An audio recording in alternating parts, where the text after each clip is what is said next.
I have a team of 25 people here at CITI that report to me, and this is kind of the same advice I give them and that I think about myself. And I would say that the first piece of advice is sort of, something that I actually didn't realize when I was sitting in your seat, which is sort of kind of figuring out and finding what it is that, you're good at, like what your strengths are. And there's, there's 13 of you in the room, right? So I imagine that, your strength is very different from your strength. There might be some of you that are really good communicators. There might be some of you that are really analytical. There might be some of you in the room that are really good with attention to detail. You're really meticulous people, really organized folks. So, finding your strengths and really identifying what those are and leveraging them.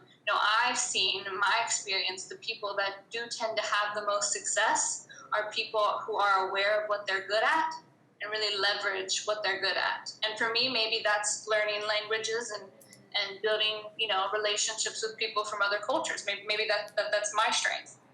Now, that's not to say you can let your weaknesses go, right? So what I always tell my team is you can't have any derailleurs, right? So you need to work on kind of anything that lets you drop off, So you need to keep everything at an even level, but really finding your strengths and tapping into those is important.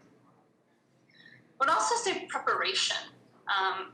Being prepared is so much of the battle for success, which you guys know, right? Because you have to do homework and you have to do it before you get to class. You have to study.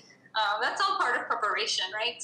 So you probably do it all the time. But I think, preparing yourself for the future, and I've given folks this advice and they've actually given it back to me, so I think it might actually be good advice, which is maybe you guys as a part of this can, write down a list of things that you want to do within, maybe it's 2 years, maybe it's 5 years. So maybe you want to go to college.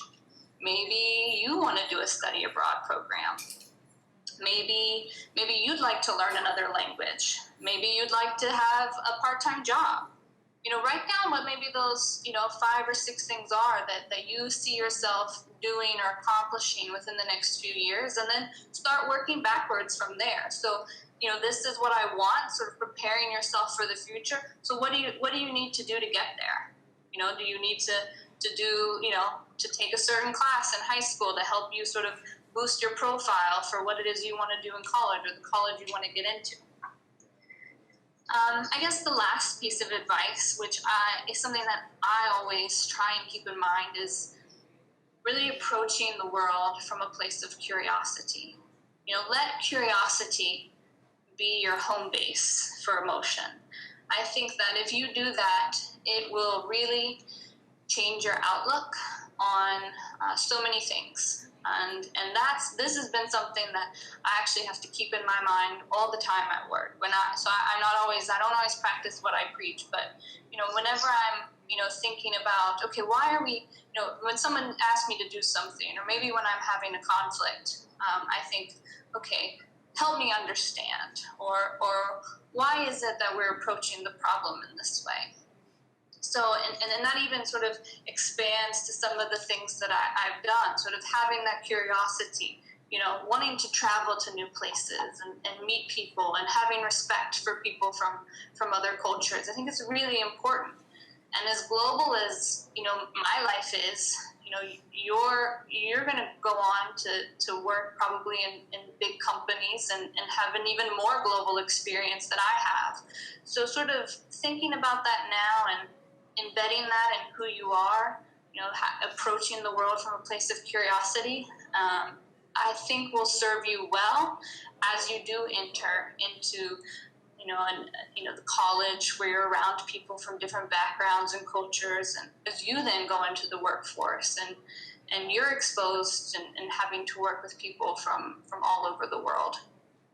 So those would really be the 3 things I'd say. I guess I'd let me just sneak in a 4th one, even though I only wanted to share 3, which is my last piece of advice to you would be to surround yourself with like-minded people, which is not always easy to do, especially, in high school when, everyone's just this one big cohort, but find people who actually want to do the same things that you want to do and who are as ambitious as you are, as dedicated as you are. Because, they say that, you rise with the tide, right? So if you surround your people with positive people who are driven, who want success, you'll find yourself also being driven and wanting that same success, and you'll achieve it together. So I guess, okay, those are my kernels of wisdom.